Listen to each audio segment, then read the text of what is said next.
दोस्तों, आज जो सेशन हम लोग रखे हैं उसमें हम आपको 11 टिप्स बताएंगे बाथरूम कंस्ट्रक्शन के लिए, जो बहुत ही इम्पोर्टेंट है, मेजर है।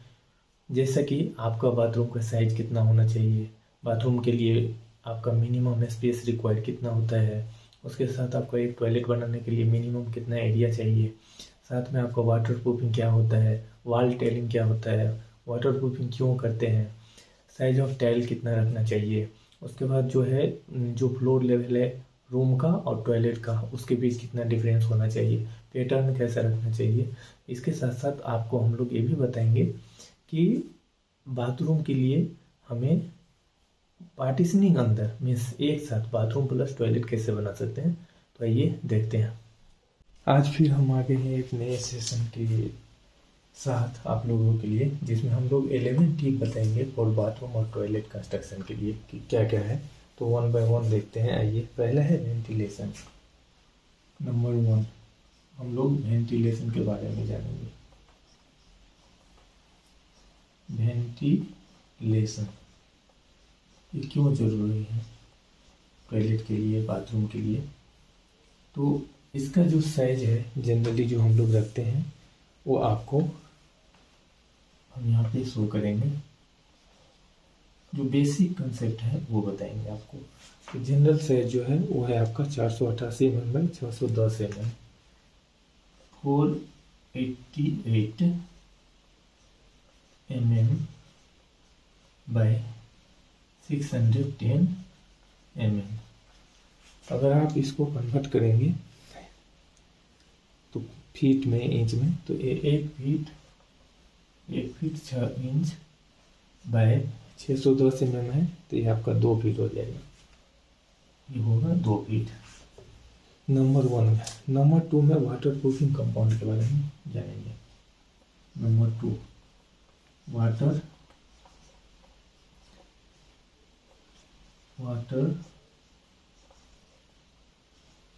प्रूफिंग हम लोग क्यों करते हैं, वाटर प्रूफिंग क्यों जरूरी है, क्योंकि सीपेज से बचाने के लिए। तो वाटर प्रूफिंग करने से क्या होगा कि जो फ्लोर सीपेज है टॉयलेट में, वॉल एरिया में, वो नहीं आएगा। वाटर प्रूफिंग एक्चुअली क्या है, वाटर प्रूफिंग कहीं अधिक प्रभावी है क्योंकि यह पानी को उसके अभिन्न अवस्था में ही सतह को पार करने से रोकता है। इसलिए मिट्टी, जल, वाष्प और हाइड्रोस्टेटिक दबाव के तहत पानी से नमी नहीं हो पाता है, जबकि नॉन प्रूफिंग केवल मिट्टी की नमी से जल वाष्प को नियंत्रित करती है और तरल पानी के प्रवाह को रोक नहीं पाती है। तो वाटर प्रूफिंग का काम क्या है? वाटर प्रूफिंग का अर्थ है कि डिवाइस पानी में गिरने के बाद भी सुरक्षित रहता है। इसकी खूबी है कि आप अपने डिवाइस पानी के भीतर भी फोटो क्लिक कर सकते हैं। इसका मतलब यह नहीं है कि फ़ोन पानी में डूब गया तो भी डिवाइस का काम करेगा। ऐसी स्थिति में फ़ोन जरूर खराब हो जाएगा, बट वाटर प्रूफिंग सीपेज होने से आपको बचाएगा। इसलिए हम लोग वाटर प्रूफिंग जो है फ्लोर सीपेज से बचाने के लिए करते हैं। तीसरा है concealed pipeline. Third one is concealed pipeline.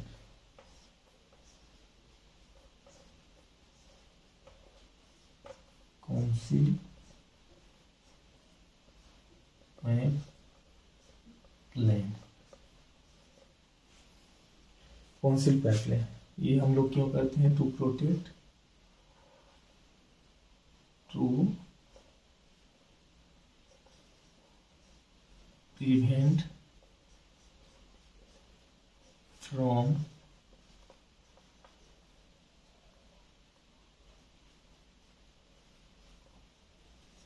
Floor and wall seepage.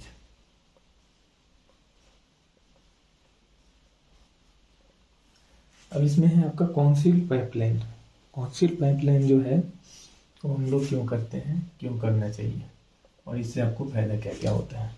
तो अगर हम लोग कॉन्सील्ड पाइपलाइन करते हैं, जैसे शावर के लिए, टैप के लिए, वॉल मिक्सचर लगेंगे उसके लिए, कमोड के लिए, वॉश बेसिन के लिए, ये सारी चीज़ के लिए कॉन्सील्ड पाइपलाइन करना चाहिए। और इससे फ़ायदा ये होता है कि आपका अंदर का जो इंटीरियर व्यू है वो देखने में खूबसूरत होगा और आपको जो बाहर की तरफ एक्सपोज ये पाइपलाइन आपको नहीं दिखेगा। तो कॉन्सील्ड पाइपलाइन हम लोग करते हैं। उसके बाद हम लोग टेस्टिंग देखेंगे 4 नंबर में टेस्टिंग में क्या क्या हमने टॉयलेट बना लिया, बाथरूम का ब्रिक वर्क हो गया, आपका वेंटिलेशन छोड़ दिए, वाटर प्रूफिंग कर लिया, कॉन्सील पाइपलाइन हमने इनलेट कर दिया। अब हम टेस्टिंग जब करेंगे तो प्लास्टर का काम करने के पहले हमको टेस्टिंग करना है। क्या टेस्टिंग करेंगे? पहला है वाटर प्रेशर टेस्ट। इसमें हम लोग एक करेंगे वाटर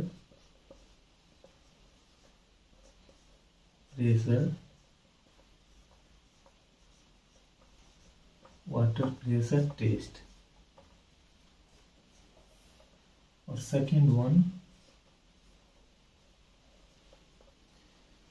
में हम लोग करेंगे इसका हाइड्रोस्टेटिक टेस्ट।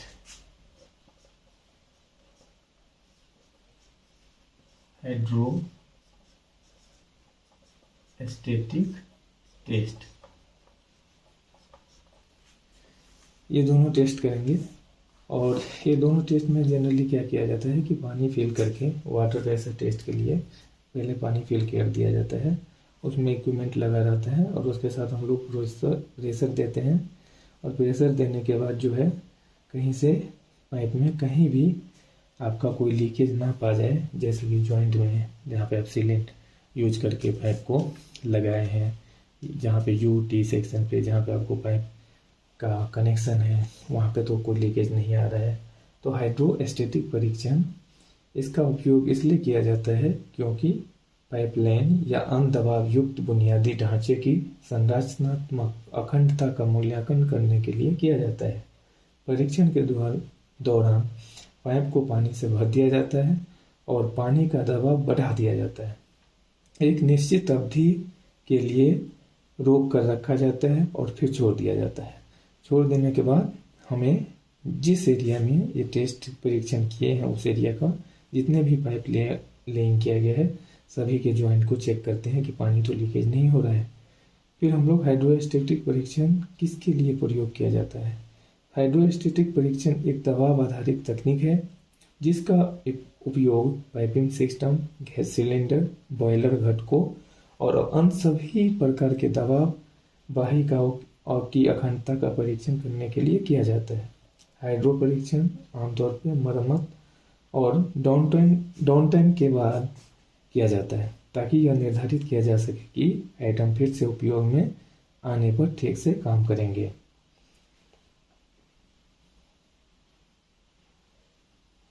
उसके बाद हम लोग देखेंगे आपका 4 के बाद 5 नंबर में बाथरूम फ्लोर लेवल कि बाथरूम का फ्लोर लेवल क्या रखना है। बाथरूम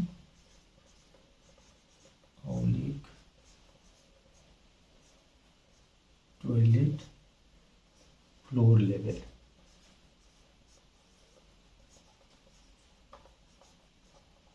इसमें जनरली जो आपका लेवल रहेगा तो जो फ्लोर का लेवल है, जो रूम का लेवल है उससे 152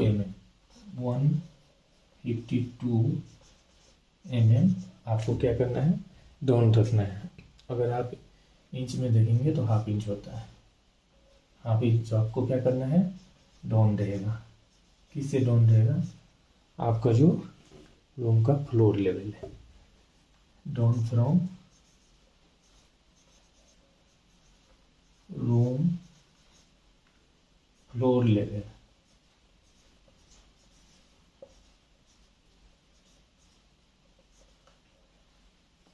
इतना आपका डाउन रहेगा। उसके बाद हम लोग देखेंगे आपका 6 नंबर में कि मिनिमम टॉयलेट का जो साइज है वो कितना रखना है। तो वो 6 नंबर में ये देखते हैं हम लोग।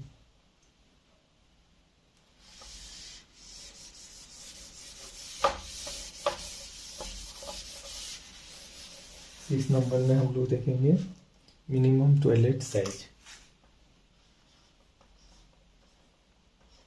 कि मिनिमम टॉयलेट साइज हमको क्या रखना है।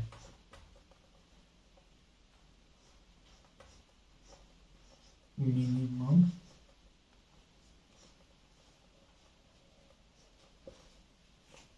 टॉयलेट साइज, तो मिनिमम टॉयलेट साइज जो है वो हमको कितना रखना है। तो जनरली 1219/1097 मिनिमम होता है, मतलब 1219 mm by 1219 mm by 1097 mm, 1097 mm। अगर आप इसको कन्वर्ट करेंगे फीट में तो 4 फीट बाय होगा 4 फीट बाय 3 फीट और 6 inch. This is only for toilet, इसमें बात नहीं है, ओनली फॉर टॉयलेट। बात ऐड करेंगे तो और भी ज़्यादा होगा। उसके बाद है आपका 7 नंबर में मिनिमम बाथरूम साइज कितना होना चाहिए। अब हम लोग देखेंगे minimum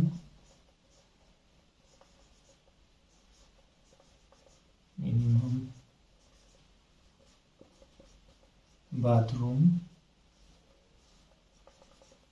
size. Minimum bathroom size हम लोग क्या रखेंगे, तो minimum bathroom size 1524 mm, 1524 mm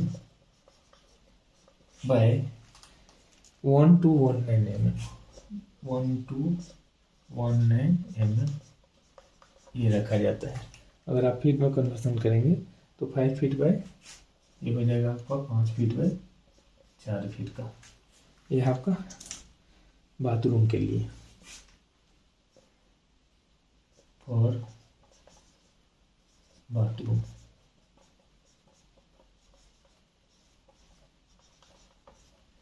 ये बाथरूम के लिए, तो साथ में हमारा हो गया बाथरूम के लिए। इसमें आप नहाने के लिए बना सकते हैं, हिंदी में लिखेंगे तो फॉर नहाने के लिए।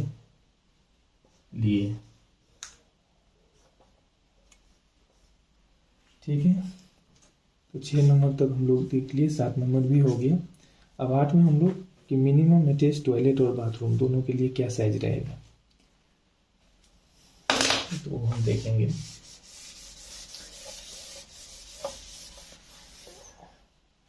पेज नंबर में minimum attach toilet and bathroom.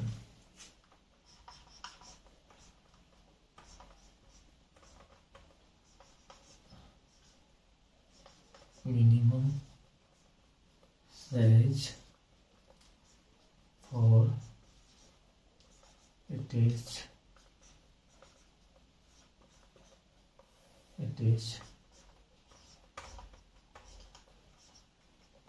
Toilet and bathroom.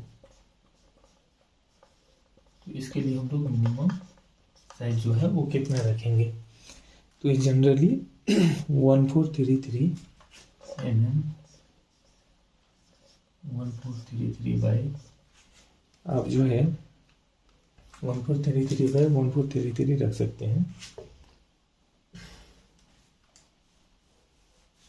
जो हाइट है इस केस में ना, ये 1433 mm रखेंगे, और जो हाइट है वो तो 7 रखेंगे, तो 1433 बाय 1433 mm रख सकते हैं।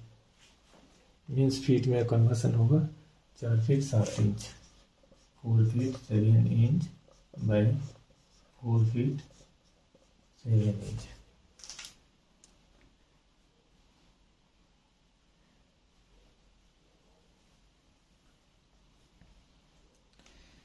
इसमें जैसा कि हम लोग देखते हैं कि मान लीजिए कि ऐसे होता है बाथरूम, ये हो गया, यहाँ पे आपने मान लीजिए फ्लोर ट्रैप लगा हुआ है, और यहाँ पे आपका डोर है, ये फ्लोर ट्रैप।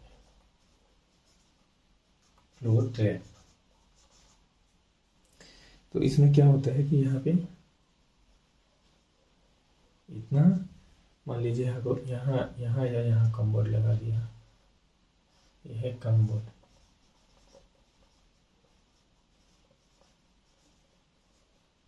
यहाँ पे आपका जेल लगा गया पैक का, इसके साथ ये गिलास हो जाता है, ये ग्लास डोर टाइप ही ये होता है। और इसके साथ यहाँ पे आपका शावर लग जाएगा, जैसे कि हो गया आपका इसी शावर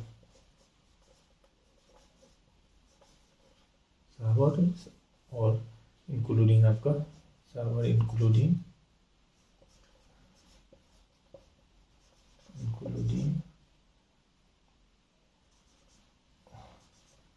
वाटर मिक्सचर, तो ये यहाँ लगा रहता है इस केस में। उसके बाद लास्ट वन हम देखेंगे, ये 8 नंबर के बाद 9 नंबर में,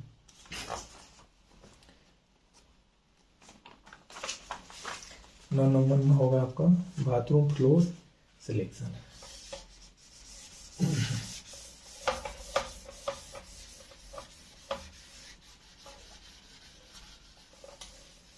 बाथरूम फ्लोर सिलेक्शन के लिए तो हम लोग 9 नंबर में देखेंगे।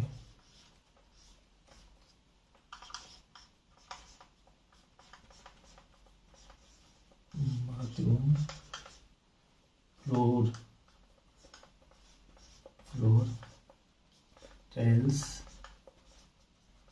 Selection. So in this portion हम लोग क्या यूज करेंगे बाथरूम फ्लोर टाइल के लिए। एक्चुअली बाथरूम में पानी एरिया रहता है तो इसमें एंटी स्किड टाइल यूज होगा। Anti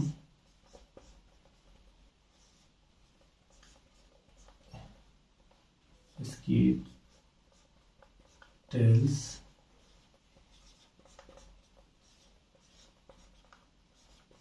should be used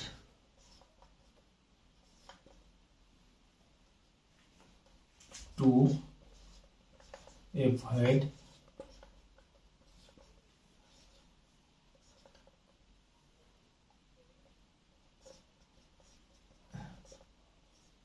slippage। और जनरली जो साइज ऑफ टाइल्स होता है, सो साइज ऑफ टाइल्स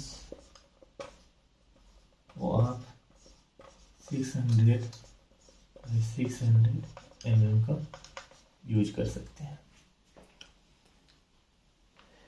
उसके साथ हम लोग 10 नंबर में देखेंगे कि बाथरूम का शोर जो होता है उसका सीट क्या होना चाहिए, फोल्डेबल होना चाहिए। 3 नंबर में हम लोग देखेंगे बाथरूम शोर सीट।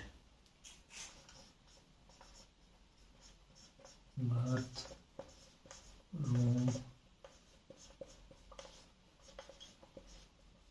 शोर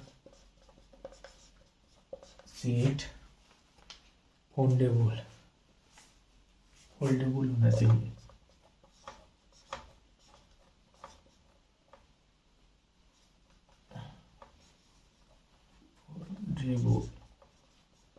ये हम लोग क्यों यूज करते हैं, किसके लिए, तो फॉर चाइल्ड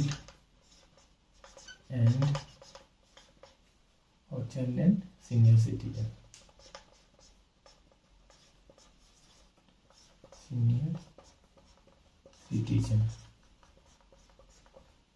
इसके लिए हम लोग यूज करते हैं।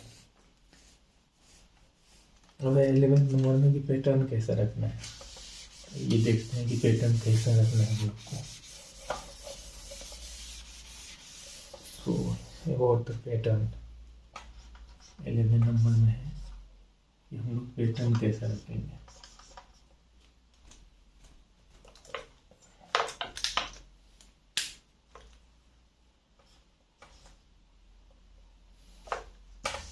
पैटर्न कैसा रखेंगे तो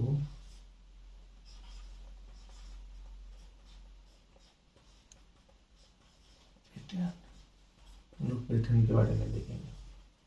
पैटर्न में क्या होता है, देखिए लोग, एक तो होता है बाथरूम, मान लीजिए इस टाइप का, ये होता है, यहाँ पे डोर हो गया, ये यहाँ से कनेक्टेड है, ये डोर हो गया, ये यहाँ पे फ्लोर ट्रैप हो गया, फ्लोर ट्रैप हो गया। उसके साथ यहाँ पे कमोड लगा दीजिए, ये कमोड हो गया। यहाँ पे आपका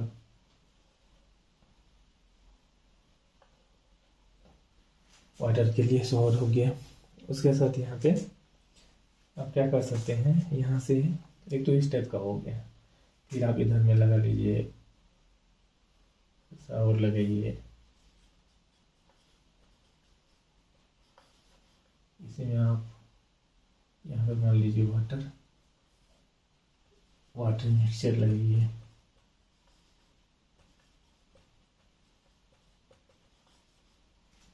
एक तो इस टाइप का होता है।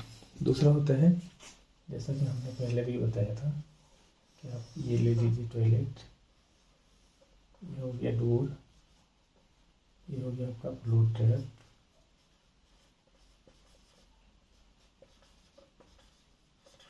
फ्लोर ट्रैप हो गया। यहाँ पे हम लोग क्या कर सकते हैं, एक आप यहाँ बेसिन भी लगा सकते हैं। ये हो गया आपका बेसिन,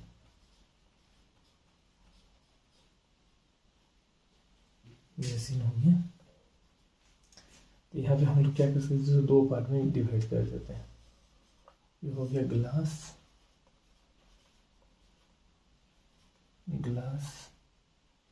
स्लाइडिंग डोर,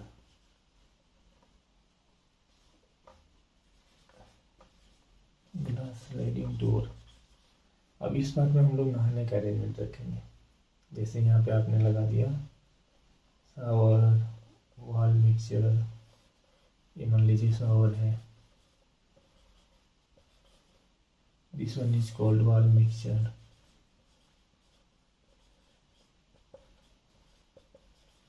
और यहाँ पे जो है, ये मान लीजिए आपका ये कमोड है,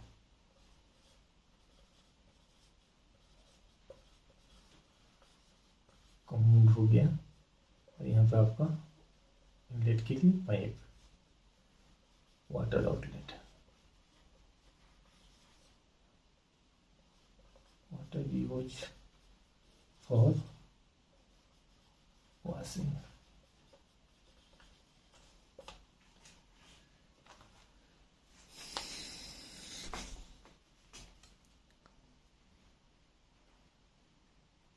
फॉर वॉचिंग फ्रेंड, वीडियो कैसा लगा कमेंट में कमेंट करके बताइए। और अगर आप चैनल पर नए हैं तो चैनल को सब्सक्राइब कर दीजिए। जैसे ही आप सब्सक्राइब करेंगे तो वहाँ पे आपको बेल आइकन मिलेगा, उस पर आप प्रेस कर दीजिए। जैसे ही प्रेस करेंगे तो ऑल का ऑप्शन मिलेगा, ऑल पे क्लिक कर दीजिए। इससे आपको एक बेनिफिट होगा, जब भी इंजीनियर मिथिलेश कुमार यादव का नया वीडियो अपलोड होगा तो सबसे पहले नोटिफिकेशन आपको मिलेगा। Thank you.